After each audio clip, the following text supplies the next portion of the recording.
Bakit siya naging part ng Fibonacci sequence? Kailangan na namin ng Fibonacci sequence ito kasi makikita natin na ito ay nag-grow as spiral pattern.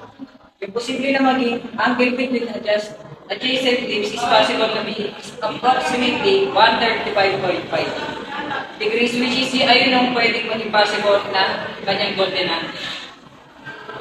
Kaya yun ang tinawag sa kanya, which is ang Fibonacci sequence. Sequence, sir, nakikita ko dito yung pattern din yung Fibonacci sequence.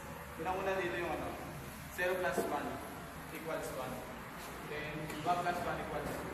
Then 2 plus 3 equals 5. Then 3 plus 5, 3. So, i-add ko na siya sa previous na equals ng Fibonacci sequence. Tapos yung pattern na doon na rin papasok